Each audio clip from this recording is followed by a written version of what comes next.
La Fondation Napoléon a dans ses objets le développement de l'histoire napoléonienne, c'est-à-dire la faire connaître à tous les publics, mais aussi amener le public habituel de l'histoire et de l'histoire napoléonienne en particulier vers des nouveautés, de nouvelles visions, de nouveaux angles de vue. Et donc c'est dans ce cadre que on a rencontré les éditions Vendémiaire. Il y a une qualité de publication qui a attiré notre attention et nous sommes arrivés rapidement à un accord en se disant nous allons publier des livres d'histoire napoléonienne sur les deux empires.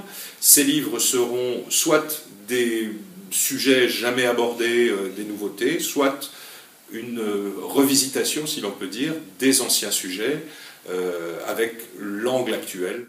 Le programme qui sera probablement entre 3 et 5 livres par an, en fonction, non pas de ce que nous voudrions fournir au marché, mais des occasions que nous aurons, des sujets qui nous seront proposés. On ne s'interdit pas, par exemple, de refaire des biographies de personnages, simplement, on voudrait toujours que ces biographies soient anglais différemment, c'est-à-dire que les gens aient quelque chose à dire sur le personnage en dehors de sa biographie.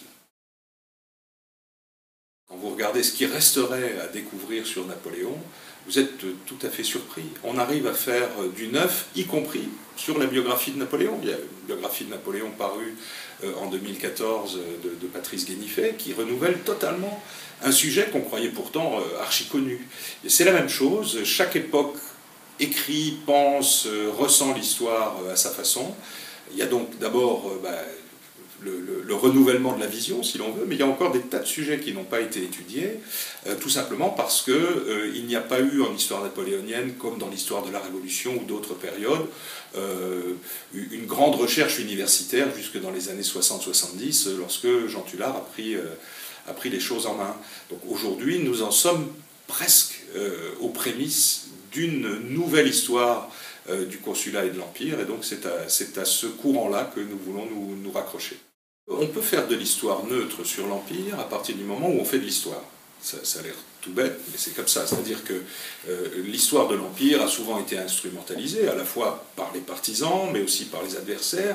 Il y a de temps en temps de nouvelles petites éruptions, des petits boutons de fièvre qui explosent à gauche à droite. Le livre de Claude Rime sur Napoléon, précurseur d'Hitler, sur l'extermination des Noirs. Le livre de Lionel Jospin sur Napoléon, tout est mal, et ce qui est bien c'est seulement la révolution, mais pas n'importe laquelle, la révolution jacobine, etc. etc. Nous, on va évidemment essayer de se tenir en dehors des polémiques, mais pas en dehors d'un courant d'historiens réfléchissant sur le Premier Empire.